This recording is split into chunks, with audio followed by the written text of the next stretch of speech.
Muito bem, meus irmãos, graça e paz a todos.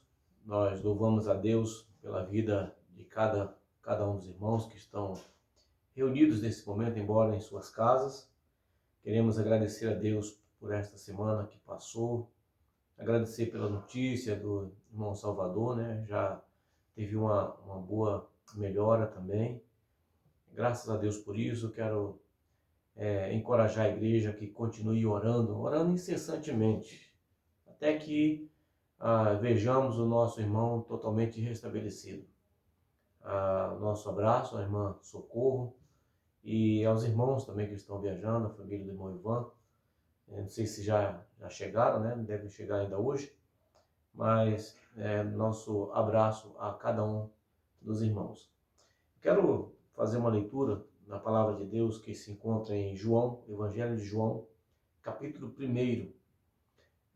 O capítulo 1 de João, ele, de certa forma, ele trata o Evangelho, ele trata do sentido do Evangelho. É como se fosse um resumo daquilo que a Bíblia nos ensina a partir desde de Gênesis até o último livro, que é o Apocalipse.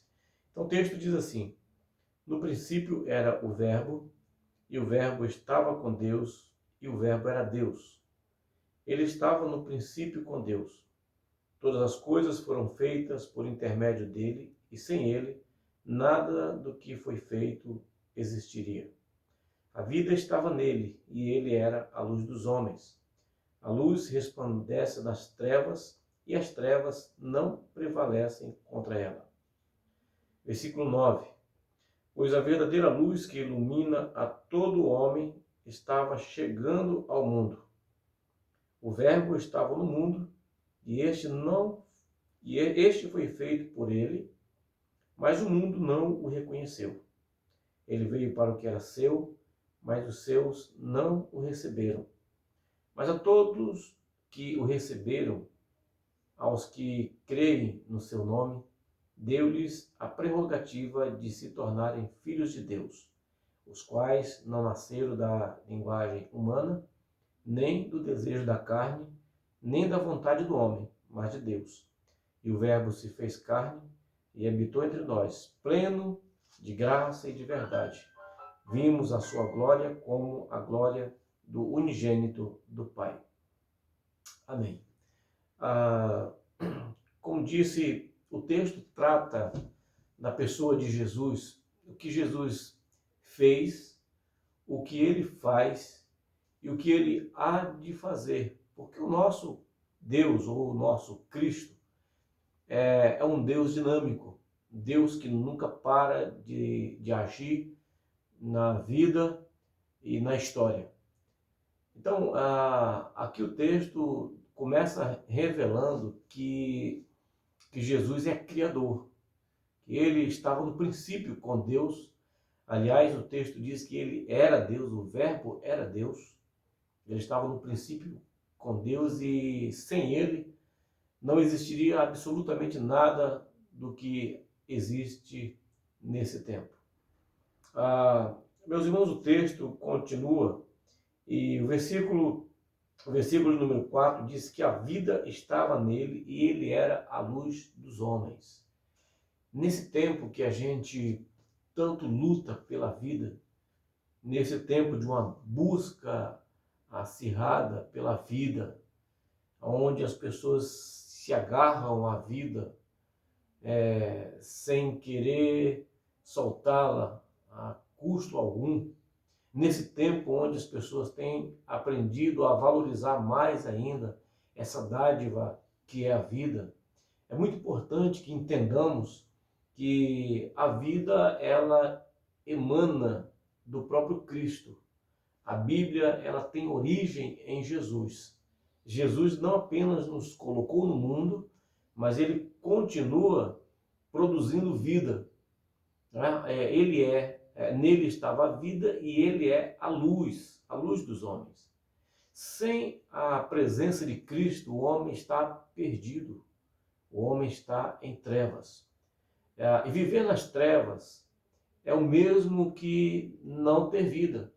Viver em trevas é como alguém que não encontrou o brilho da vida, alguém que não encontrou sentido para a vida. O homem que não tem Cristo, o homem que não tem Deus, ele vive na escuridão do pecado. A vida para ele é só um amontoado, uma soma de dias, de meses e anos. Contudo, ainda que essa pessoa viva 50 anos, 80, 90, 100 anos, essa pessoa não pode dizer que ela experimentou a verdadeira vida. Ao contrário disso, quando o ser humano se depara com essa oferta de vida, com essa propagação do Evangelho, quando Jesus diz, vinde a mim, ou quando nós nos encontramos com Cristo a partir da sua palavra, quando ouvimos a sua palavra, entregamos a Ele as nossas vidas, abrimos os nossos corações a Ele, e passamos por aquele ato ou por aquele processo que chamamos de conversão, então nós temos os nossos pecados perdoados por Ele, nós passamos a experimentar a verdadeira vida, nós passamos a experimentar o verdadeiro sentido da vida. E aí sim, já não há, muito embora a longevidade será sempre uma bênção, mas ainda para aquelas pessoas que partem deste mundo prematuramente, aqueles que não vivem muitos anos de vida, essas pessoas, elas viveram e elas souberam aproveitar o melhor da vida. Essas pessoas sabem que a vida não é só uma soma de anos, mas essa pessoa aprendeu a compartilhar momentos. Ela viveu cada momento da vida intensamente. Uma pessoa que encontra-se com Jesus é aquela pessoa que entende o valor da família e vive com sua família, ama a sua família, compartilha momentos, sejam eles momentos fáceis, de conquistas ou momentos difíceis, mas eles estão juntos porque ele entendeu o que é a vida. A pessoa que encontra-se com Cristo é uma pessoa que valoriza amizades, ela tem boas amizades, ela convive ao redor de pessoas e pessoas fazem parte da sua vida. É uma pessoa que jamais se sente solitária. Um homem ou uma mulher que tem Jesus no coração, que entregou sua vida ao Senhor, essa pessoa, ela jamais se sentirá só, pois ela tem uma família que é a igreja. Os seus amigos são amigos que são como a materialização do próprio Deus. Então Deus age na vida do crente através dos nossos amigos. Deus age em nossas vidas, em nosso favor, através dos nossos irmãos. Deus age em nossas vidas a partir das circunstâncias. Quando há um tempo bom de conquista, de coisas boas, Deus está nos dando a alegria do dia a dia, a alegria dessas conquistas. Quando vêm as lutas, Deus está nos privilegiando com o tempo de prova. Mas o crente jamais blasfema, o crente jamais murmura, porque ele tem a própria vida, a vida está nele. A vida é Cristo que habita em seu coração. Ela não depende de um número muito grande, e eu torno a dizer, não é que a longevidade não seja boa. Todos nós queremos viver muitos anos de vida, e esse é o meu desejo, a minha oração por cada um dos irmãos, para que vivamos a vida longa, que vivamos até a nossa velhice, né? Mas, meus irmãos, do que adianta alguém viver muitos anos sem a presença de Jesus? Agora, para você, para mim, para a igreja que tem essa experiência com Cristo, então, a cada dia que essa pessoa experimenta, é uma bênção a mais. Por isso que o crente é um homem, é uma mulher que é grato, que é grata a Deus. Todos os dias tem motivos suficientes para agradecer a Deus, porque ela vive e ela sabe, é uma pessoa que cuida do próprio corpo, é a pessoa que se preocupa com a sua própria alimentação, é uma pessoa que preocupa com o seu descanso físico, ela se preocupa com o tipo de conteúdo que ela coloca na sua mente, no seu coração. A pessoa não vai perder o tempo dela reclamando, falando mal de outras pessoas, brigando, fazendo inimizades. Não é pessoa que guarda rancor, não guarda mágoa, não se ira facilmente, ela não se entrega ao pecado, porque ela sabe que todas essas coisas conspiram contra a vida. E ela gosta de colocar algo que ajude ela a viver. Então, por que que a igreja é o lugar da nossa habitação que traz tanta alegria, tanto prazer a nós? Porque na igreja, irmãos, é um lugar onde nós cantamos. A música, mesmo para o povo secular, na linguagem secular da cultura, diz que aquele que canta os males espanta. E na igreja é o lugar onde nós cantamos, e nós não cantamos apenas para cantar ou por cantar. Nós cantamos para adorar a Deus, e na proporção que nós cantamos adorando a Deus, nós somos fortalecidos pela música. É na igreja que nós aprendemos a abraçar, é na igreja que nós aprendemos a compartilhar a vida, onde aprendemos a repartir o pão. É na igreja onde nós aprendemos a perdoar, a amar o próximo. É na igreja onde nós nos debruçamos em oração e súplica ao nosso Deus. Lemos textos bíblicos que nos ajudam a crescer espiritualmente, a amadurecer espiritualmente. Portanto, os valores que são apregoados na Bíblia, os valores que são ensinados na igreja, os valores que o cristianismo insiste em colocar na vida do ser humano, para que o ser humano seja conduzido através desses ensinamentos, são tudo coisas que colaboram para a vida. Jesus diz, eu sou a vida.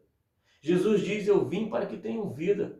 Então, queridos, esse Jesus, cujo texto está dizendo, a vida estava nele e ele era a luz dos homens, é esse Jesus que habita em mim, é esse Jesus que habita em você. É o Jesus que habita na tua família. É o Jesus que a nossa igreja proclama, anuncia.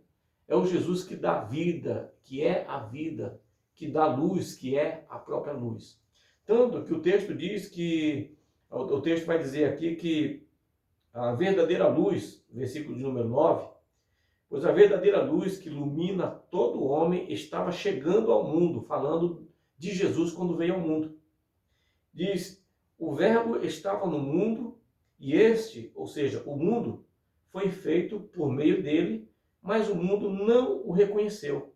Ele veio para o que era seu, mas os seus não receberam. Por que os seus não receberam? Porque os seus já estavam mergulhados no pecado, no mundo de trevas. Quando vem a luz, as trevas não se unem com a luz. Onde a luz chega, as trevas são dissipadas. Quando a luz chega, as trevas desaparecem. E aí não dá para juntar o santo com o profano, não dá para juntar a luz com trevas. Não dá para juntar um Cristo, um Deus que é totalmente santo, com um ser humano que vive mergulhado no mundo do pecado. Mas é muito interessante porque o texto continua dizendo, mas a todos os que receberam, a saber, aos que creram no seu nome, deu-lhes o poder, deu-lhes a prerrogativa de se tornarem filhos de Deus. Essa é a realidade nossa, é a nossa realidade, sua e minha. É a realidade da igreja de Cristo.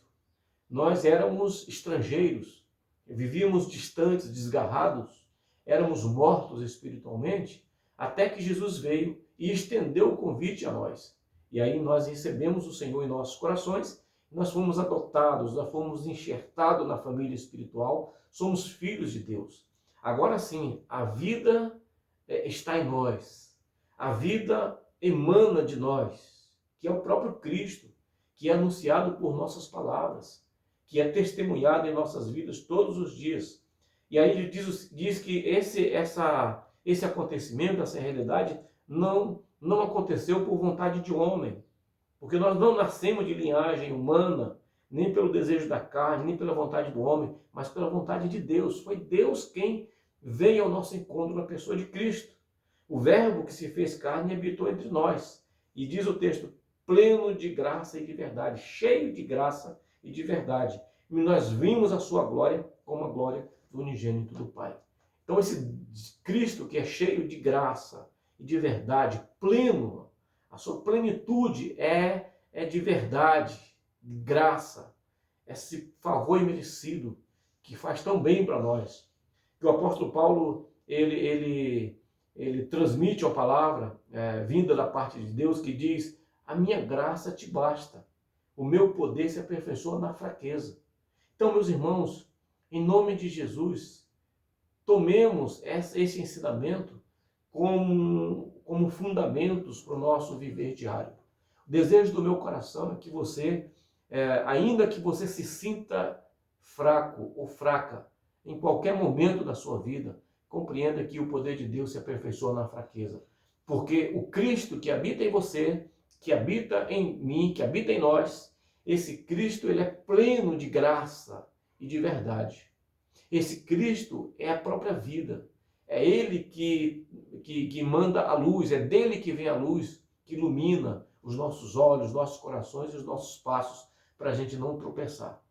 Que Deus abençoe sua vida, que Deus abençoe a vida dos nossos irmãos durante toda essa semana. Eu creio que logo, logo estaremos juntos em algum evento, em alguma atividade, alguma reunião. Mas enquanto isso não acontece, meus irmãos, vamos viver de acordo com os ensinamentos da palavra de Deus, que este sim dá vida, dá luz, este sim nos ensina a vivermos debaixo da sua graça e vivermos de acordo com a sua verdade. É este o ensinamento da parte de Deus. E esse é o desejo do meu coração para cada um dos irmãos. Oremos ao Senhor. Pai, nós te louvamos pela vida de cada um dos nossos irmãos que estão participando nesse momento em Niquelândia. Mesmo outros irmãos, ó Deus, que estejam em outros lugares, porventura estejam também conectados aqui com a gente. Pai, que a bênção do Senhor, que é a bênção da vida, a bênção do Senhor, que é a bênção da luz, da graça e da verdade, que essa bênção seja, ó Deus, derramada sobre a vida de cada uma dessas pessoas. Mais uma vez, nós oramos, pedindo ao Senhor que continue abençoando os nossos irmãos, abençoando a vida do nosso irmão Salvador, abençoando, Deus, a todos os projetos e, sobretudo, dando-nos vida, saúde, dando-nos paz, nos ajudando a vencer as lutas desse mundo que vive afundado nas trevas do mal, nas trevas da injustiça, do pecado. Que a graça do Senhor Jesus Cristo seja com cada um dos nossos irmãos e com a igreja do Senhor espalhada na face de toda a terra. Em nome de Jesus é que oramos. Amém. Amém. Deus te abençoe em nome de Jesus. Grande abraço, viu?